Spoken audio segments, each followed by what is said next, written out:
What's raging, gamers? Welcome to Rage Quit Video Game Talk Show. How you doing, HenricK the Wreck? I'm doing good as always. How about yourself, Chris? Hey, I'm doing real good, man. It was a lot of fun over the weekend. We went to a heavy metal show. If anybody's a big fan, we saw Devil Wears Prada and Fit for a King and Counterparts and Landmarks. And man, that was quite the wild set at the House of Blues Anaheim, right? Absolutely, yeah. I had a ton of fun. I didn't think I was going to go in the mosh pit for every band, but I ended up actually going in for every band. So, Well, especially with you, my you man. know. I mean, it's still kind of hot in Southern California. You came in styling and profiling. You had the long pants on. You had the leather jacket. I mean, you were looking fly. And I'm like, damn, son, I came prepared with my Jerome Bettis, Steelers jersey on. I was ready to rage. But, man, it was a lot of fun. But we're not here to discuss that. But, we definitely had a good time while we were off air. But, man, oh, man, we always like to start off the show with the bang.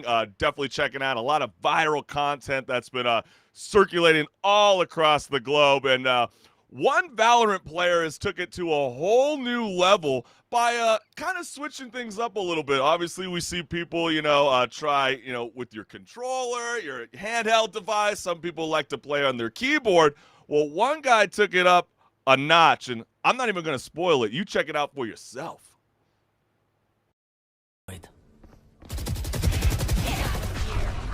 Satchel out. Long. Great for me. My ult's ready. Omen on site, back site. My camera is destroyed. There's us. Go get him. One enemy remaining. Hey, Another. Yo, shit. Penis immortal. Penis immortal, bro. I mean, there's been a lot of people kind of debating whether is that still a mouse? Is that even accessible? Because he is using a drawing tablet, HenricK. Yeah.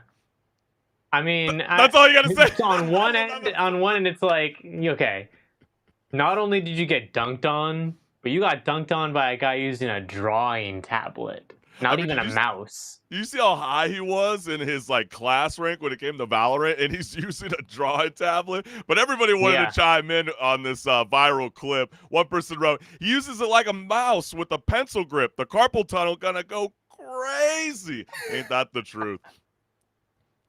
This isn't really that hard, especially on a game like Valorant. If it was Call of Duty or Apex or Fortnite, which are all faster paced, it would be 10 times more crazy. What? What if you were playing Fortnite build mode? I'd love to see that on the drawing tablet. Yeah, that'd be interesting. And then the guy goes, bro, this looks fun to try to play with, not gonna lie. So, I mean, hey, listen, some people like to switch things up a little bit. Anything for the social media clout. I mean, we've seen people, play the flute? Yeah. Now a drawing tablet. Who needs an iPhone 15 Pro?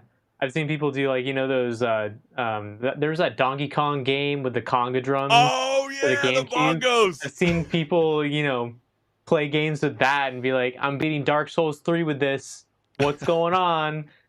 I love the creativity. I think that's what makes gaming so special. And it's kind of weird because it feels like in the year 2023, Guitar Hero is really kind of come back in the spotlight when it comes to viral clips all over again. And we shared one last season where this guy was absolutely killing it. But now there's a new gentleman out there who did the Guitar Hero world record for a song called Constellation. It's 15 minutes long, HenricK. I mean, it's insane. It's got over 12,400 notes. And with over 850 hours of attempts, he finally got 100%. We will show you a sneak clip of that special moment because it is truly iconic.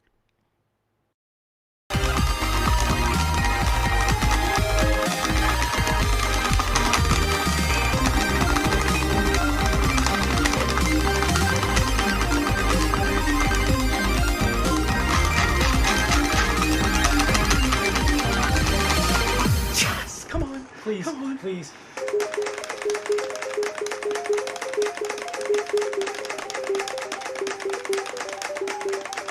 I'm fucking goated, bitches! Let's go, dude! Fucking go! I love how he Oh, says, he doesn't man. even say, I got it, bitches. He goes, I goated, bitches.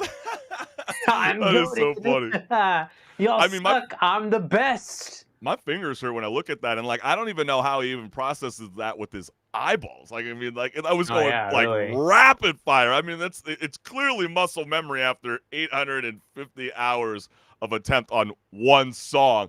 And comments were active. You got one person that said, you can't tell me these people can't see time slower like a hummingbird or some shit.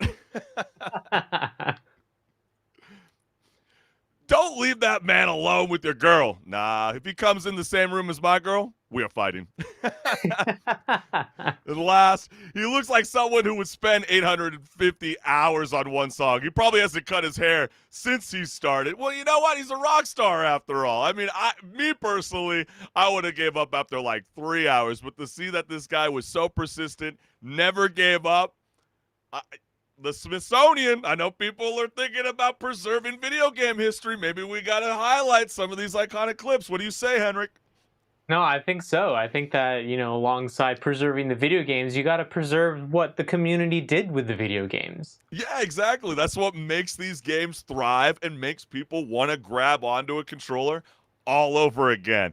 But, this one isn't necessarily like a funny video or anything like that. But obviously, Call of Duty is about to be dropping real soon. And, they have all these new announcement videos explaining how they're remastering maps all over again. And before we even chime in, because I just want you to listen to the developers and what they have to say about revisiting these old maps in their franchise. So let's go ahead and take a look.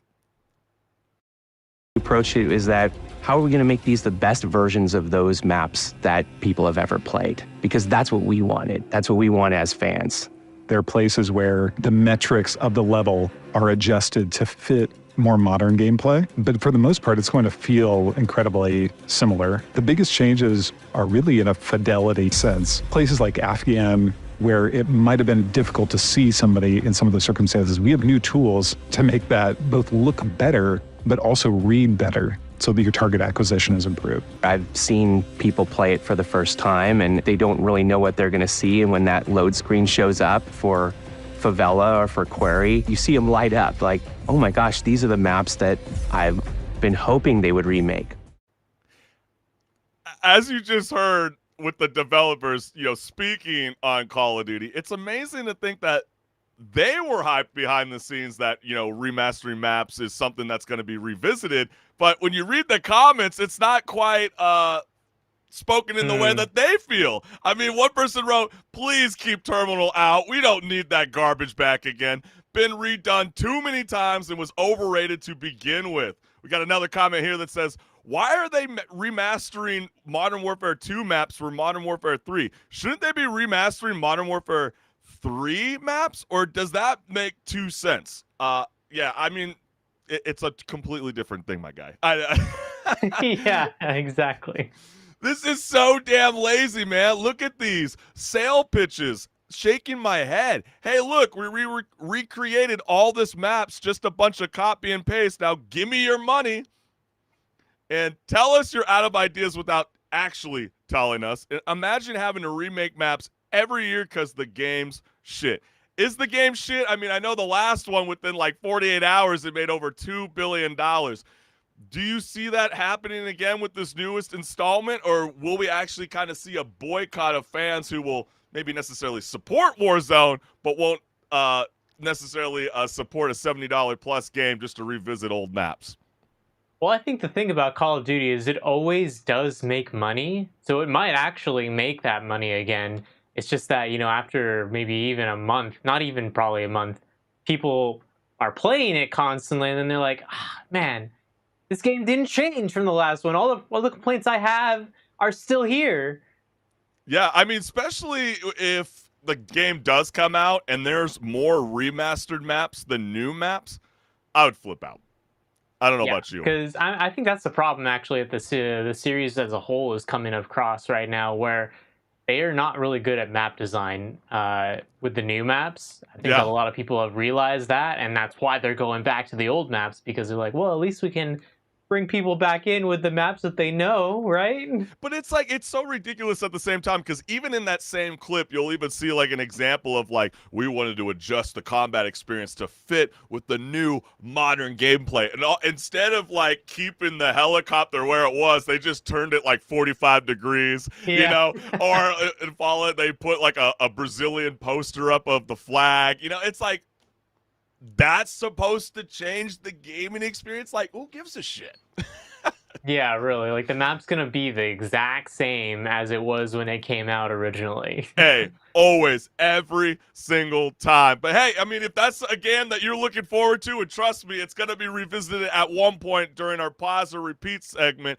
But clearly, gamers are upset, and we'll see what Activision does with their latest installment dropping pretty freaking soon. But we got a jam-packed show for everybody that's joining us on Rage Quit Video Game Talk Show. And since you are joining us, you might as well hit the like and subscribe button and the notification bell so you never miss a live show. But I don't know about you, HenricK the Wreck. Are you ready to rock and roll, my friend?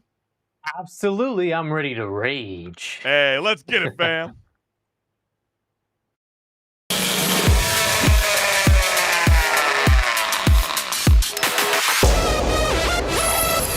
Hey everyone, this is Pause or Repeat. Here we figure out whether a game is really worth your time and money. Today's game is Armored Core 6 Fires of Rubicon.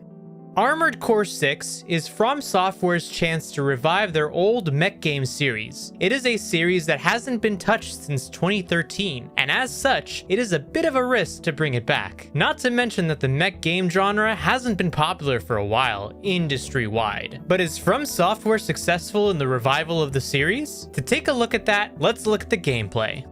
The gameplay of Armored Core 6 involves piloting a mech called an Armored Core, or AC, into war zones and battlefields. There is a lot of mech combat, as you could imagine, but the real draw is that the game gives you countless ways to customize your AC. The customization ranges from paint jobs and decals, to changing out for different weapons and individual parts of your AC. The way you customize your AC will determine your playstyle. If you want to have tank treads with Gatling guns, you can do that. Or you can be really fast with melee weapons, for example. The possibilities are great, but some missions will cater to different playstyles, and the game encourages you to experiment with different AC builds. Now, how about the story?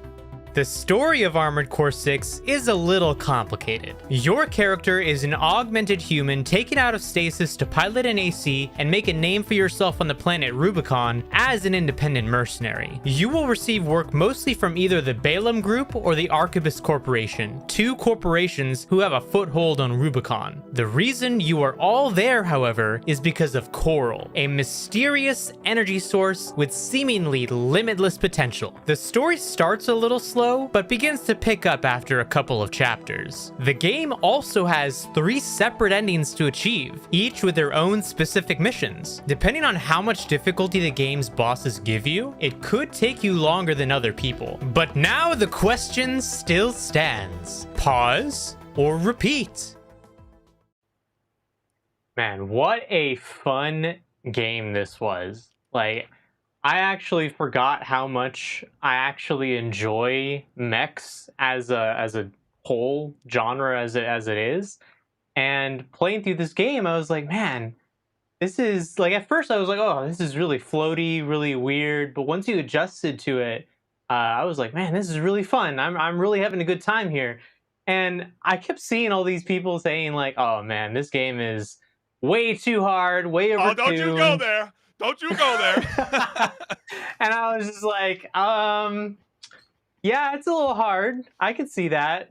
But, you know, I think that once you get over the hump of like figuring out how the game is and you kind of get a little accustomed to it, it actually is not so much difficult. It's just a matter of like planning your builds, your AC builds properly. And then everything just becomes kind of easy at that point, in my opinion, at least. But I don't know how you feel about that. I know you've had some opinions. I So when you're we giving me first so talked many about ideas. it. We don't even have any merch for Rage Quit yet, but you're giving me so many ideas. We're gonna have to give you your own specialized shirt, and because you say this all the time on Rage Quit, sounds like a skill issue. That's literally gonna be on the shirt. Like it's It just is. this game, it definitely does have what people like you referencing right now, these skill-based bosses, and I think that's really meant for is because they really want you to utilize all the assets that are provided for you to build upon your mech, which is cool, but then at the same time, some people like myself like to live the simple life, and we like to roll with what we like. This game does not provide that for you. I know you did kind of tackle on in your amazing video, as always, about like the story mode behind this game. I don't know about you. Were you vibing with it? Because I wasn't necessarily in favor of the whole idea about, like audio dialogues, these PowerPoint presentations for like combat briefings, and then, a little bit of combat chatter as you're playing the game. It kind of felt like something that an indie developer would do, not a AAA game, because like it worked for Days Gone because, you always wanted to kind of get that mysterious, like kind of vibes about like, where did those people go, during the whole zombie apocalypse. With this game, I don't know. I kind of wanted something more. Did you feel the same way as I felt? Well, here's the thing. I feel like I understand what you're saying because I too was kind of like, oh, okay, From Software is known for like the Elden Ring kind of style of storytelling, and this is a completely different approach to storytelling where it's just mission based, and you don't ever see anyone outside of their mechs. So you only ever see mechs or other vehicles essentially, and then you do have those, like you said, PowerPoint presentations. I think that what I'm seeing is that From Software, they're taking the chance of reviving this series, so they probably didn't give that much budget to actually reviving the series. Enough to put in good gameplay, a couple cutscenes here and there. But I think that they kind of wanted to gauge what people were feeling like about this genre again. Whether they enjoyed it or not, and if they make a sequel, which they probably will based on the success of this, with the sales numbers and the hype and everything. I think they'll make a sequel and they'll put more budget into that one of like making cutscenes and everything. But I will say, even without any like fully fledged cutscenes like you're thinking, there are still some really cinematic moments in like boss fights and things True. like that where it's like, oh man, like this is you feel like the scale of what's going on completely. Yeah, I mean, it's visually stunning. And don't get me wrong, I mean, controlling the mech is very easy to learn quickly, which I really liked a lot, and I think that's what's going to possibly entice gamers to want to kind of come in, but I don't feel like it's for everyone. I mean, myself personally, it wasn't really a game for me. I'm not necessarily high on it, but I know some, longtime hardcore fans are a little upset that there wasn't like a hard lock on systems because it kind of lowers the skill settings. I mean, did you feel that same vibe? Because I know you've been riding with Armored Core for a while, unlike myself. So I'm kind of like brand new to the franchise. And for myself, trying to be a new gamer, trying to feel this game out, it didn't necessarily stick with me. I mean, especially when you get like they try to get into the multiplayer, route, right? You can go one-on-one with like certain people. I feel like they didn't even need to do that. I mean, that's kind of boring after like 2 hours. So that's kind of them giving a little bit more content because they already did that with some of the Souls-like games. Yeah, They're kind of like, let's add some multiplayer in here as well, and it actually lets you kind of experiment with different AC builds as well. Because here's the thing: the game once you unlock certain weapons and equipment, the game becomes a cakewalk. Like, yeah. you could literally run around with 2 shotguns and these big cannons, and every boss just dies like within a minute or two. So the game is really not that hard once you get to that point. It's really like all the way up until chapter 2. Probably. You say that, but then last month, and we even explored it, where people were struggling just on the first boss alone. Some people spent 4 hours. I mean, that would be something that would draw me out, but that's why I'm kind of like on the edge of a pause and a little bit leaning towards a repeat. And the only reason I'm saying a repeat is I love the idea with games where they have like the game plus or like the story plus, where like all those perks that you earned as you played during your first venture, that all comes with you if you want to replay the game. And that's what made the experience, in my personal opinion, more exciting. But then again, I don't know how else the gamers feel about it. So, well, I mean, you bring up New Game Plus, and there's a New Game Plus Plus as well. And that is why, for me, it was a definite repeat, because not only do you get to take everything from your first playthrough into your second and third playthrough, but you get more equipment unlocks in your second and third playthrough that are actually more interesting and more fun, more challenging encounters, and then also different bosses. And Yeah. I mean, I did say, you know, the game does kind of become a cakewalk after like chapter 2 of the first playthrough. But that's only if you play with like the meta weapon selection. Like you can choose basically whatever you want at that point. And as long as you're good at the game, you can actually survive any encounter, because the game does want you to do certain things a certain way. And there was a couple missions where I was like, okay, I got to change out my mech, because otherwise I'm not going to have a good time with this one. well, I think that's why they implemented the skill-based bosses, right? So you have Yeah. to use all the assets. And I think at first, I don't think gamers really realized that. They just wanted to trash the game in the first 48 hours. But then when you see, even in your amazing video, you show it. There's like a long menu. There's so many different weapon choices that you can put on your mech. That's the cool part. So they don't want you like sleeping on one style. I mean, that's what would make the game lame on a level.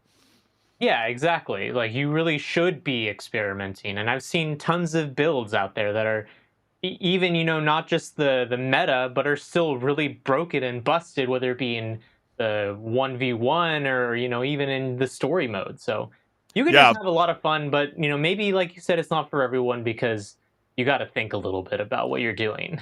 Yeah, very true. And, you know, as much as I was kind of leaning, you know, pause and a little bit on repeat, I will give it a repeat. I definitely feel like, you know, when you play it the second time around with all your perks, you're definitely going to love this game. But on a final note, because I'm very curious, I want to know your opinion on this, because things are really ramping up when it comes to the year 2023. Like we talked about last week, some people are comparing it to 2007, one of the greatest years in video games. Will this game hold up as Game of the Year? I don't think it'll hold up as Game of the Year. It might be nominated, but I don't think it's going to win, considering there's plenty of other titles as well that came out this year. Hogwarts Legacy.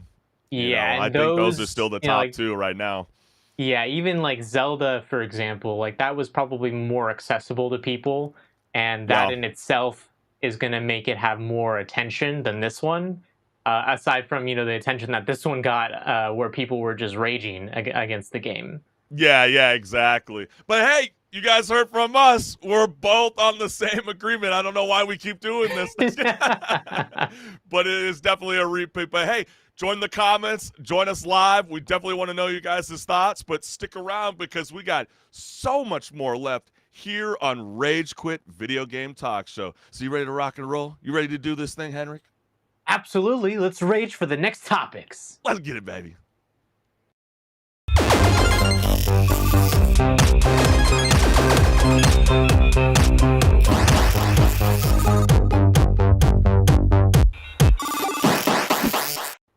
What's good, listeners? Welcome to Patch Notes, where my co-host HenricK the Wreck and I discuss gaming news, industry talk, and so much more. Let's get it! The previous month was packed with big games, with Baldur's Gate 3, Armored Core 6, and the regular Madden NFL annual update. And September 2023 won't be any different. Mortal Kombat 1, the fighting franchise that drew crowds at arcades in the early 1990s, has conjured new gruesome fatalities for its second narrative reboot. A cast of familiar characters such as Scorpion, Katana, and Johnny Cage will be assisted in battle by partner fighters who leap on screen. So let's go ahead and take a look. You just shape-shift into anything you want? I can shift only between this and my natural form. Whoa. I was terrorized, run out, freak among my people. You misread my intentions, princess. They're out for you too, Sizoff. To catch me, they must see me.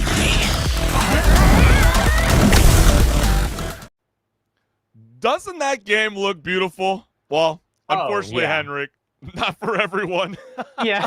The game actually dropped today for anybody that wants to get it, but if you're a Nintendo Switch, you're going to be pretty upset. I mean, check this out. I mean, there's a comparison here going, crying at the Switch version of Mortal Kombat 1. Why did they just wait for the next-gen Switch console? The fact it costs $70 is robbery.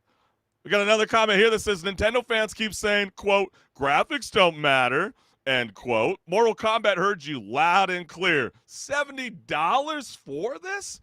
And people are suggesting, yeah, ain't no way they charging $70 for a downgrade. Should be like $40. That is truly upsetting, especially considering how we had a debate last week about how 2023 is being considered one of the greatest gaming years since 2007. And one of the things that you referenced, which I thought was a valid point, is the only thing that's going to plague 2023 is, and what was it, HenricK? The games that are coming out, especially AAA experiences that either don't work or are super buggy and maybe never get fixed. Exactly. And to see that this consistently happens over and over and over again. And Ed Boon, this isn't a terrible excuse. Like, I mean, I'm hearing no PR press. I'm hearing nothing. I mean, the fact that they even allowed this to even go out, and I know that everybody's excited. They want to rush things, and, you know, you lose money on the quarter, you know, value of the financial report. But come on, man. I mean, this is such a ill service for the gamers that are so excited for this franchise. They could have handled it so much better. They could have either said, okay, you know what, we're going to charge a little bit less than $70 for the Switch because we know it's bad. Or, you know, if they wanted a little bit more time to have it in the oven, to say we're going to release it for the consoles, the PS5 and the Xbox Series X and PC, and then we're going to, you know, wait on the Switch version and release it a little bit later so that we can work on it a little bit better. Yeah, exactly. I mean, this kind of stuff just infuriates me so much. And, like, you want to give, like, leeway to, like, certain indie developers, but this is not an indie developer. These are AAA developers that are just, you know, funneling the system. And you got people that got pre-orders on this game, and it's such an ill service. And to see that happen, you almost want to cater them and appease the gamers by just giving them a free DLC pack. I mean, that is just, it's totally unacceptable. But, hey, listen, I know Mortal Kombat 1's being celebrated on other consoles. And you can get it today on PC, the Nintendo Switch. What I would kind of say hall pass and say no on that one. Don't get it on the Switch unless it's on sale. Yeah, unless it's on sale. PlayStation 5 and the Xbox Series XS. So if that game's for you, hey, let us know, fam. But hey, there's another great game that's coming out. It's called Lies of P. And this is not Disney's Pinocchio. In a retelling set in the Bella Polk era, a puppet with one mechanical arm wields, you know, multiple different weapons against giant monsters in his way. Success will require the meticulous combat timing of the punishing Souls-like genre, which includes Dark Souls and Elden Ring. So let's go ahead and take a look.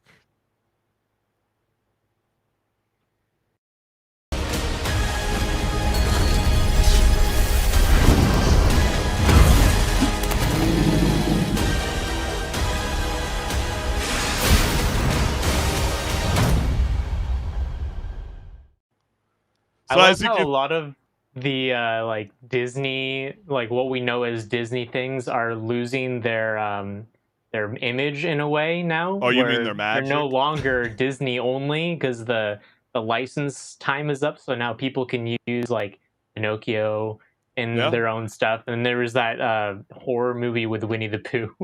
Yeah, exactly. I forgot about that. Yeah, that kind of slipped under us. And now we got no dwarfs. That's a naughty word. Now they're mythical creatures. So, you know, hey, you know, whatever floats your boat, you know, do your thing. But, you know, people were pretty jazzed about this game and kind of hinting on some of the things that you were saying, because one person wrote, by the way, for those that aren't aware, Pinocchio is actually a dark tale turned into a children's tale, not the other way around.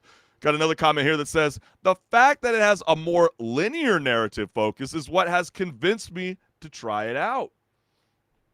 Imagine a Liza P game in the same style, but on the Wizard of Oz, Alice in Wonderland, and the Brothers Grimm fairy tales. I think that's a good point. I mean, people are getting excited to see that these adaptations are kind of leaving from your child-friendly experience and now kind of being more immersed into an adult-friendly experience. I'm kind of hyped on this game. What about yourself, HenricK? Yeah, it looks great. I've been seeing tons of clips. I haven't had a chance to play it yet, but I've been seeing tons of clips of people playing it, and it's like one of the Souls games all over again, which, at least for me, that's a fun time. For some people, might not be. It's, once again, a skill issue, so, harping on that again. Yeah, I know, right? But, And you know, it's funny that you said that because it's true. Because like for me personally, I'm not into like the Dark Souls. You know, Elden Ring was fun, but like because it is kind of like one of those things. That it's like a head scratch, and you're like pulling out your hair like you're like some heroin meth addict. You're like pulling your hair out like in patches because you're just so frustrated. But Liza P, I mean, I think the graphics are pretty cool. They're pretty visually stunning, and the fact that it is like a linear narrative, I think is gonna hook me in. But hey, gamers, Liza P is out today on PC, PS4, PS5, Xbox One, and Xbox Series XS. So definitely got a new game for you guys this Tuesday. And also, EA Sports FC 24 is coming this month. And after 3 decades of FIFA brand extension, this soccer game returns without the license of the sport's global governing body. Beyond the elimination of World Cup content, agreements with the Premier League, Bundesliga, and others mean that little will change. Women's soccer players are also being added to Ultimate Team, the squad building mode that has been lucrative for Electronic Arts. So if you haven't seen a highlight of this game yet, we have a clip for you guys right now.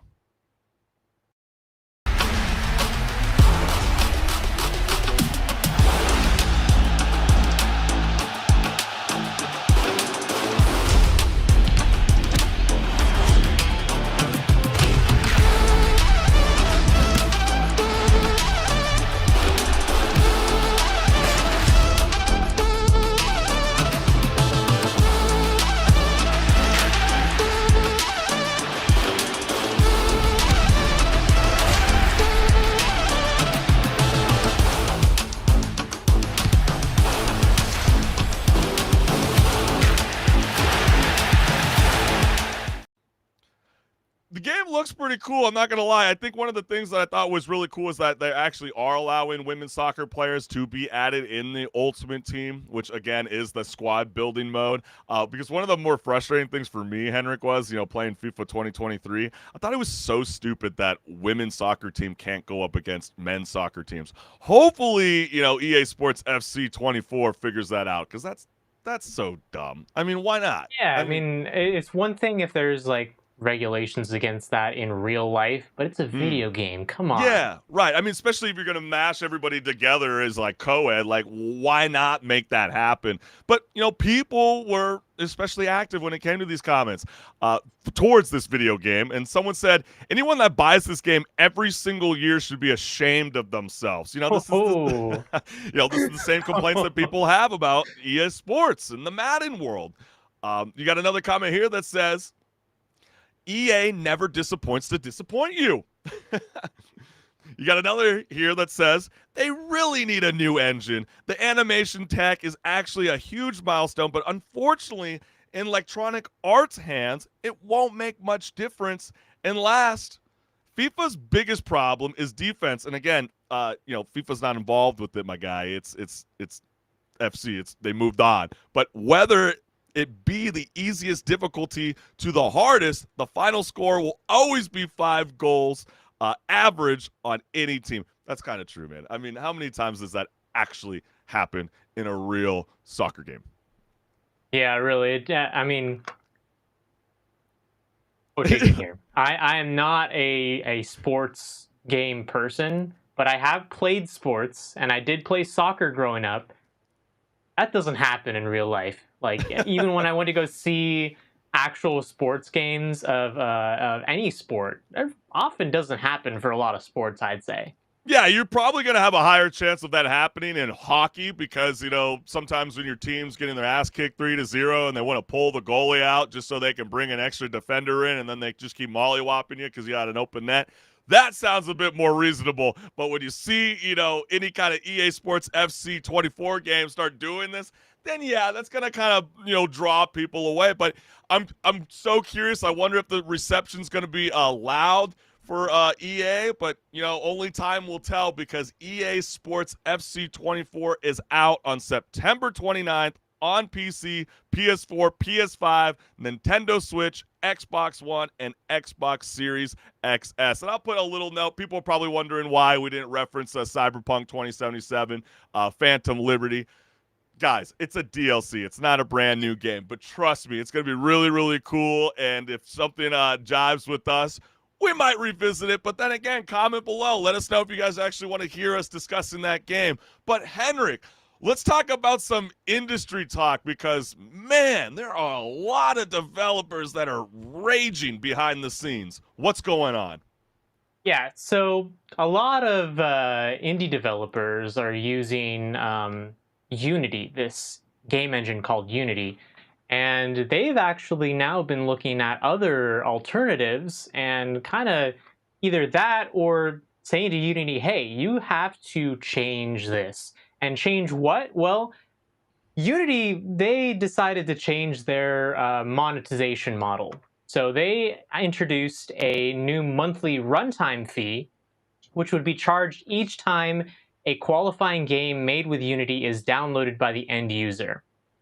For example, users of the free personal package would become eligible for the fee if a single project were to pass $200,000 in 12-month revenue and $200,000 lifetime installations. Yeah, that's correct. Which, I mean, when you got, you know, a budget for certain indie developed games and they surpass that is a lot, you know. Yeah. But at the same time, what Unity's doing is after that point, they are now charging a flat 20 cents per install, which means, say, if your game is like $3, you're getting another 20 cents taken out of that on top of everything else that's already having to be taken out of that.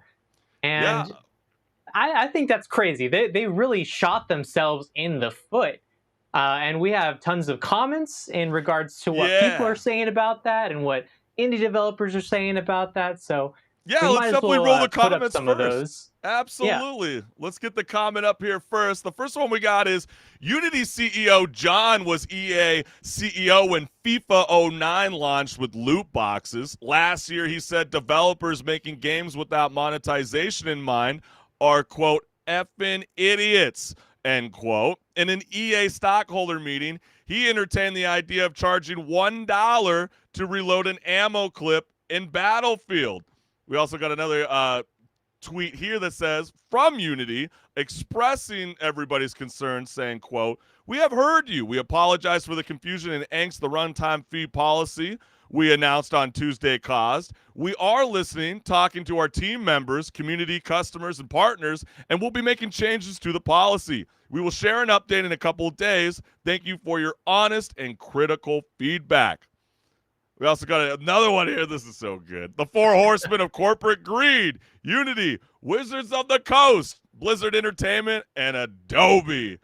Also got here, I think the trust has been broken. Who says they won't pull anything crazier in the future? It's crazy how corporate greed can affect so many people's livelihoods in such a short time. And, you know, people were probably looking at like, really? Is that even true when it came to the whole, you know, Battlefield situation where they were actually legitimately thinking about charging you $1 to reload an ammo clip? Well, we found that hidden gem. You think. It's very worse than you think. And we found that hidden gem thanks to the beauty of YouTube. So let's go ahead and take a look. Substantial portion of digital revenues are microtransactions.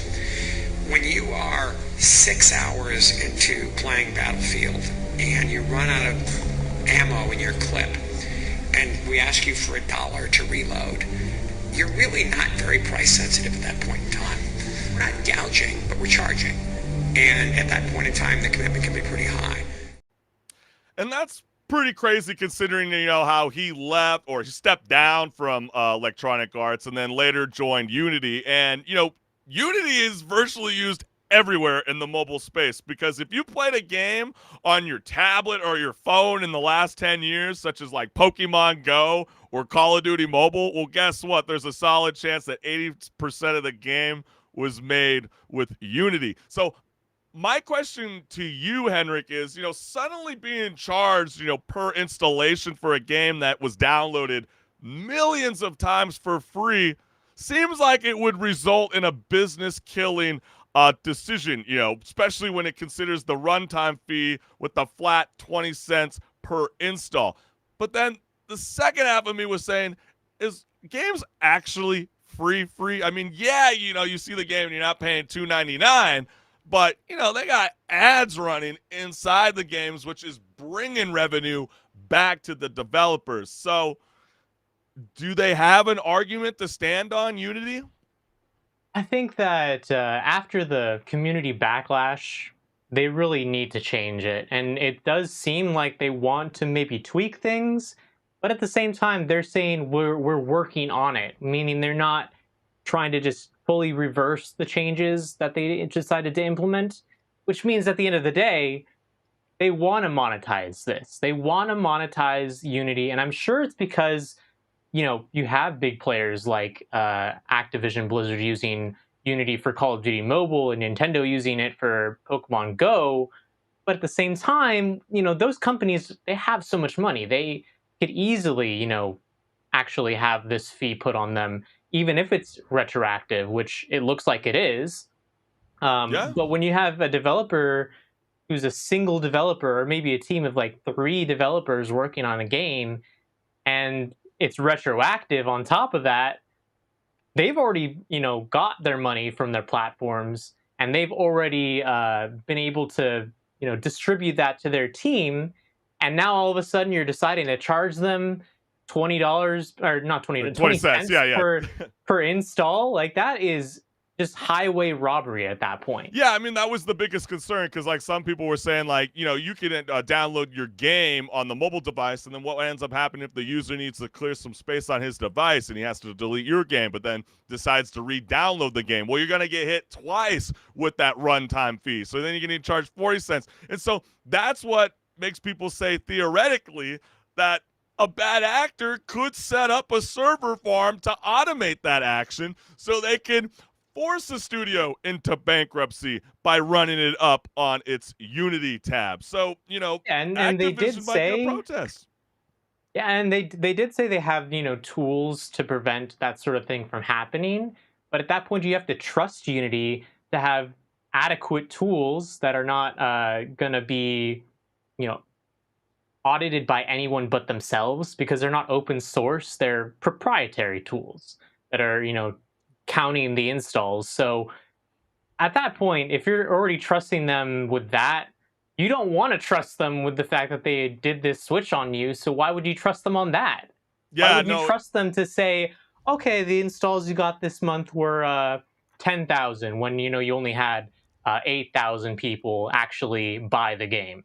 Yeah, I mean, you're not lying, and the Unity pricing debacle has taken an unfortunate, dangerous turn with the company canceling a town hall meeting, which, by the way, that kind of made me laugh. It sounds like they're doing, like, a political movement. They're not. A town hall meeting had to be canceled, though, because they had death threats, in addition to indie developers starting a campaign to boycott the Unity Unite conference in Amsterdam on November 15th. So definitely we'll be following this industry news because this is pretty blockbuster in my opinion.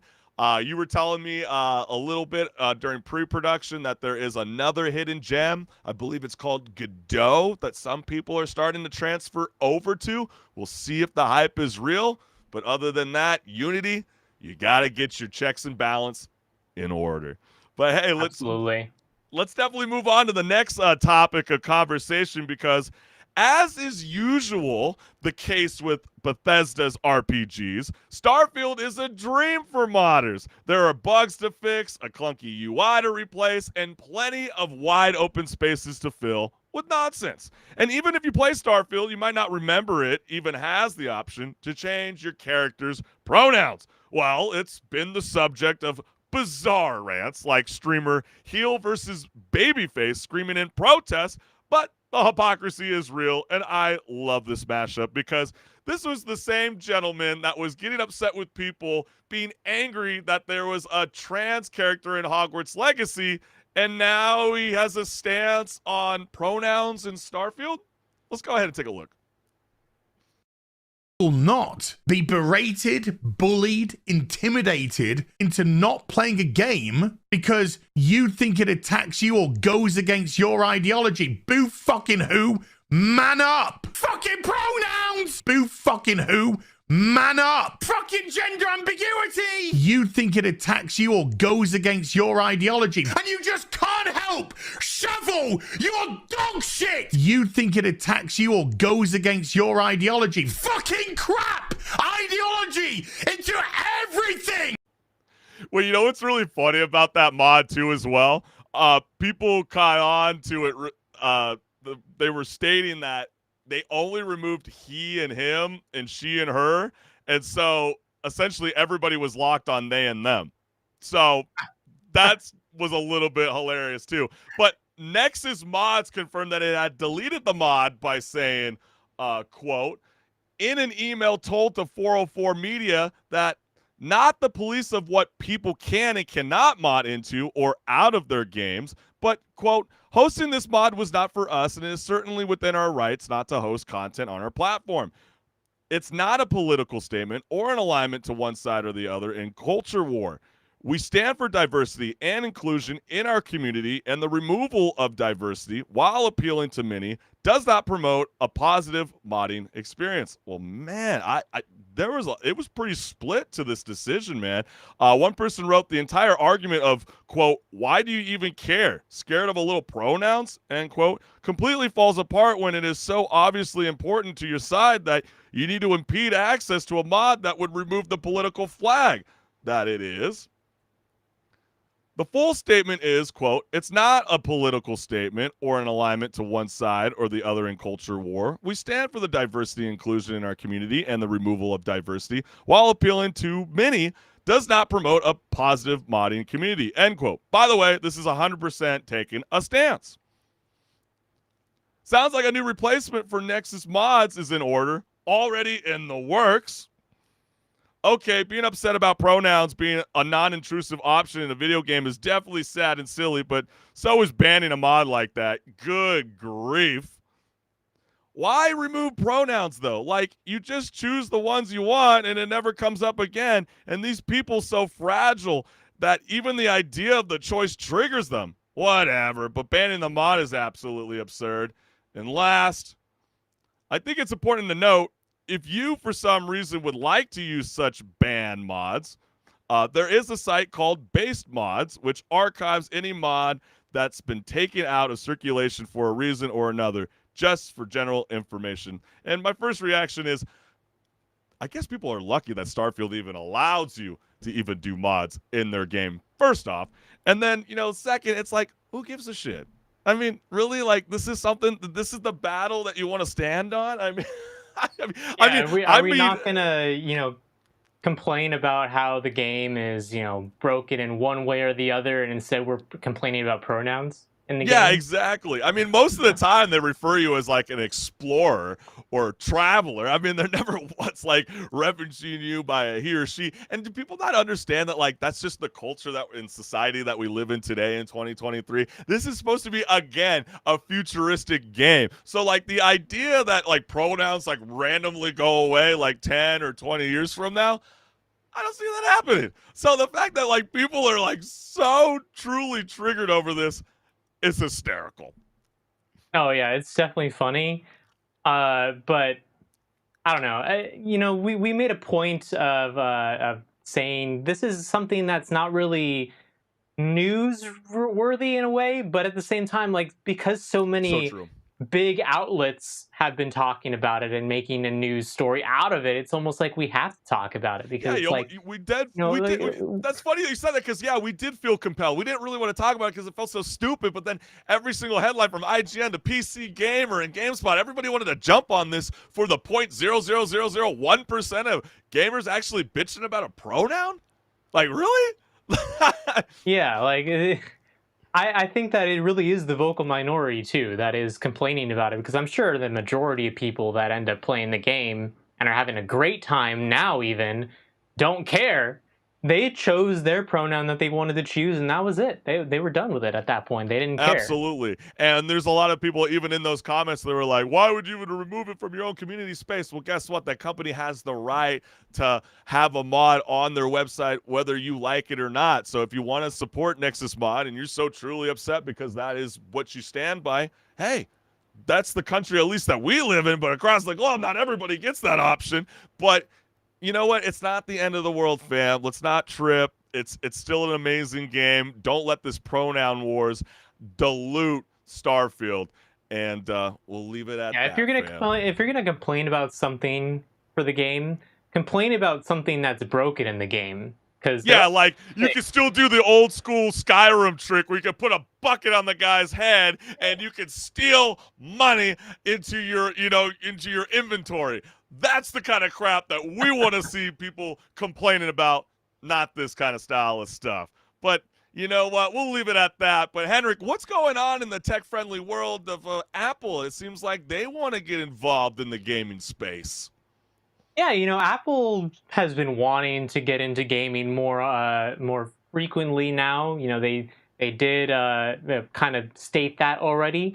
But the iPhone 15 Pro is coming out on Friday, I believe, because I have a couple coworkers who you can get the pre-orders going. Yeah, right now. Yeah, so they're getting theirs on Friday on the first shipment, and in the iPhone 15 Pro, they've got a new A17 chip with 6-core GPU, and the company does claim that it is the fastest mobile processor on the market, which I could believe that, but considering they do a really good job of making sure that their processors are really, really fast in their phones.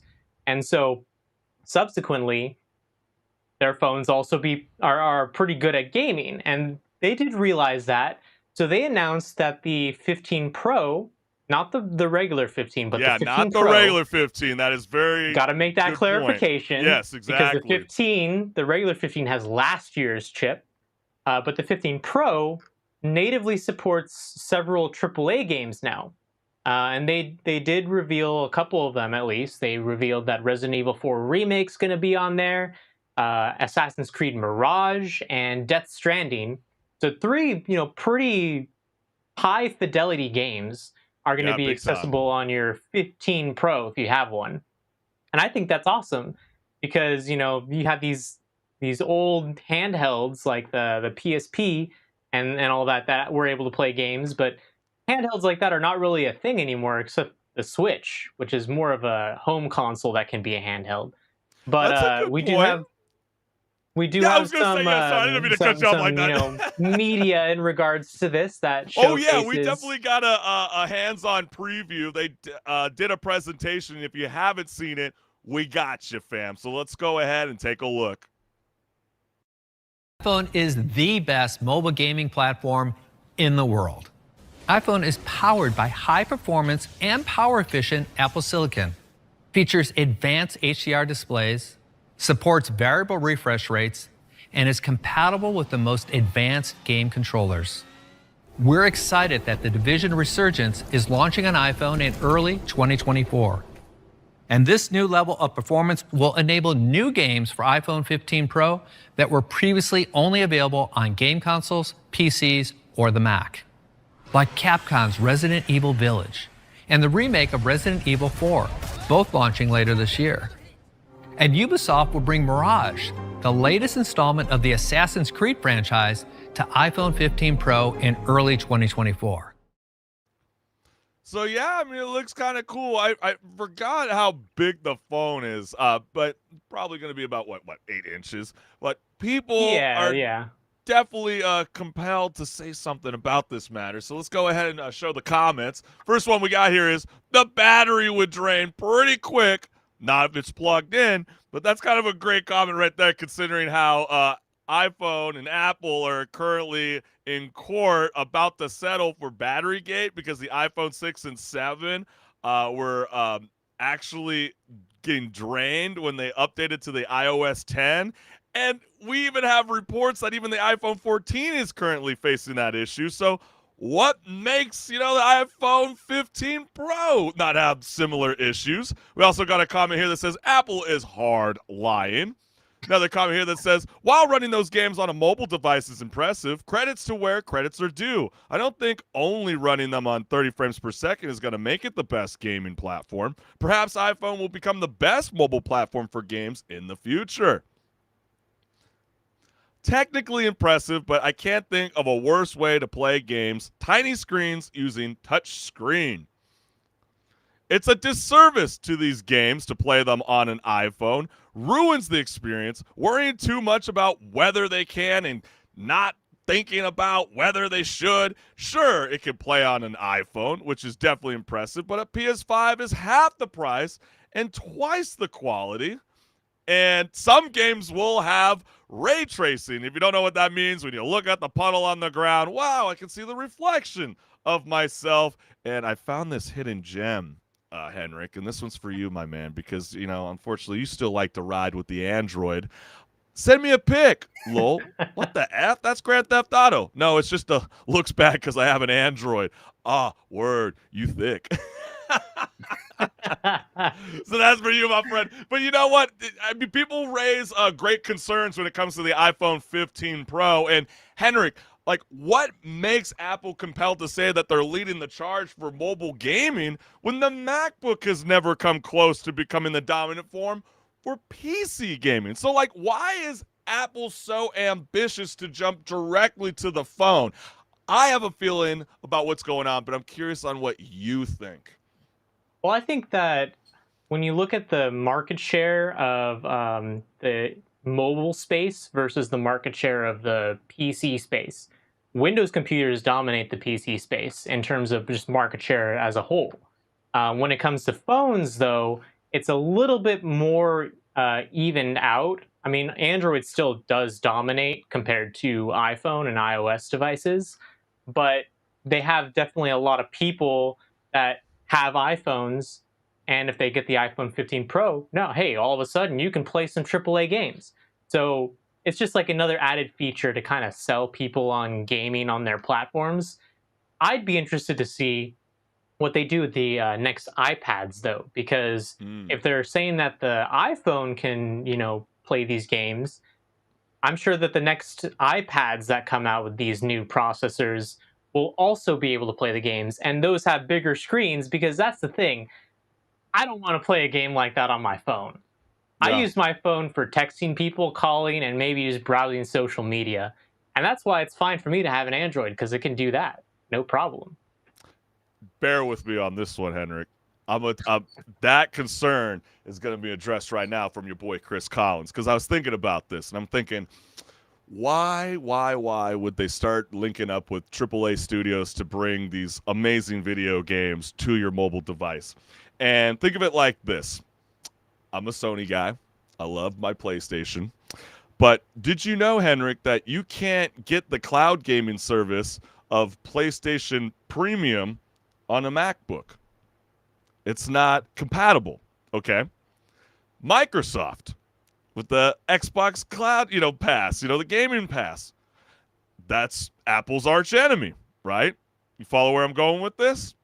Yeah. What I'm thinking is what's going to happen in the next few years is they are going to turn the iPhone into essentially a backbone controller where they're going to set up their own cloud gaming service, because if you follow what Netflix has been doing, remember we talked about it last season about how they have their own app that you can download right now where you can get ready to play AAA games through your phone. I believe Apple is going to set up their own cloud gaming service, and this is their first step to turn your mobile phone into a video game controller, and that will steer people away from wanting to pursue Amazon Luna, Xbox, Gaming Pass, or even go with Sony's PlayStation Premium. That's where I feel Apple is heading in that direction. What do you think? Am I? No, onto I could something? definitely see that. I could definitely see them going in that direction because there definitely is a future in cloud gaming once the infrastructure of the country and the world in general gets a little bit better. There's going to be a lot more cloud gaming services out there, whether it Big be time. from the big giants like Microsoft and We Amazon. never thought But I'm sure Nvidia that, hey, GeForce was going to ever start their own streaming service. They're a computer manufacturing company. That was Blockbuster. So I think Apple is like seeing this and going, dude, what the hell are we doing? Like, everybody's in the streaming war. Remember we all started complaining about, we got to cut the cable. We got to cut the cable. Now we're all panicking because now streaming services has allowed this to now be like, we're going to charge you individually for multiple little tiny packages. And this is just another way where the people are going to go, I'm Team Apple.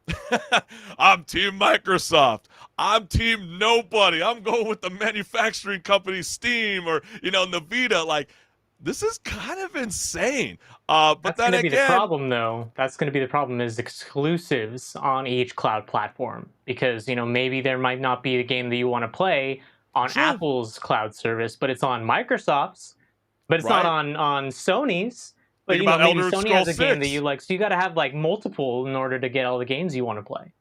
Yeah, that's an excellent point. But even kind of like steering away from what my conspiracy theory about bringing the remote play or streaming on the go to any kind of TV or etc. Going back to the iPhone 15 Pro, should we be concerned about overheating, battery life, dropping frame rates and specs when it comes to AAA games on the mobile device? Because like I referenced, battery gates going on right now. Settlement's about to happen real soon. And a lot of the times they tell you, even with the MacBook, you're not supposed to leave the charging cable in at all times. Wouldn't this entice gamers to want to link it in because the battery life's going to die really fast trying to play Assassin's Creed Mirage? Yeah, and that's the thing, too, because, when a device is just being used extensively, it does heat up. But it heats up even more so when it's plugged in and charging because not only you're feeding energy, which, electricity does generate heat, you're feeding that to the battery, but the battery's also using it at the same time. So you have two sources of heat, essentially. And that's going to be really the downfall of this sort of gaming where, the battery life is going to be a phone battery life. So you're going to need a plug-in at some point. So maybe you're only going to be able to play Resident Evil 4 Remake for like an hour or so before you got to plug in. Yeah. But we'll have to see. We'll have to see what the battery life's like. They'll definitely develop it over time. But you know what? If you're high on this and you want to get your iPhone 15 Pro, hey, go for it, fam. Myself, I'd be pursuing the PS5 or an Xbox for half the price and just let everybody do it. Because it's always that joke, man. Especially when you get the iOS, the new upgrade or even Windows, they go, hey, do you want to upgrade on day one? Oh, my gosh, I learned it. Oh, man. When you're in the tech world like this, like you learn, never upgrade anything on day one. Never. Because then the minute you do that, you got to wait for the patch note to help fix the dilemma that maybe your device just went kapoop on. So definitely insane. I'd say if you want to have a mobile device just specifically for mobile gaming, the Steam Deck's on sale up to 20% off right now. Great choice. That's a good point. That is very, very true. But hey, let's go in and talk about our last topic for today's show. And the Air Force wants you to play video games in the name of national security. The Air Force is helping host an esports tournament designed to help service members better prepare for complex combat situations. The Air Force is partnering with Mitri, a nonprofit national security company, for the launch of a tournament Mitri believes will help the service, quote, better understand mission logistics, choices, and prioritization while under attack, end quote, according to a report from military.com.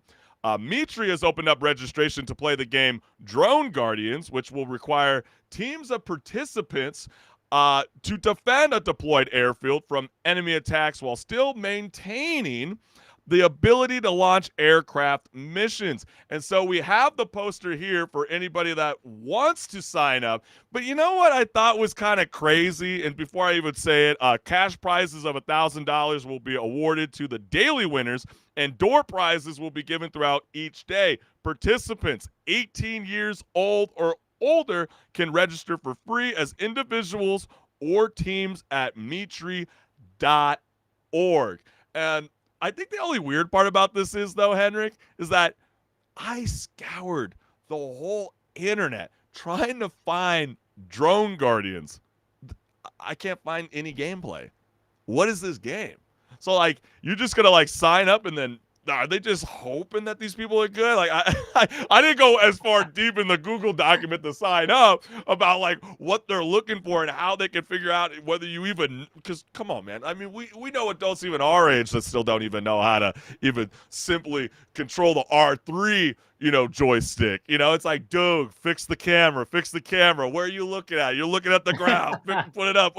So, like, I think people kind of need to know what the style of gameplay is. How are we going to practice for this tournament? Like, come on. Exactly. You're just going to, like, show up to one of these facilities, and then all of a sudden they're like, yeah, we'll give you a little keychain and on your way. But, people were commenting about this Air Force turning to video games for national security. And one person wrote, wow, that's what it is to them, a game. We have had video games for decades in the military. This is not new. It's called simulation. And that's true. I mean, Nintendo was one of the first people to link up with the military here in the United States back in 1993. We also have another comment here that says, why not have them watch every Top Gun movie about 100 times like we all did, and we all can fly these planes? So you're saying I could put preparing for military combat on my resume now because I'm a Call of Duty expert? Fantastic. And I don't think that's what the future Air Force were anticipating, but that's what some people feel is compelled.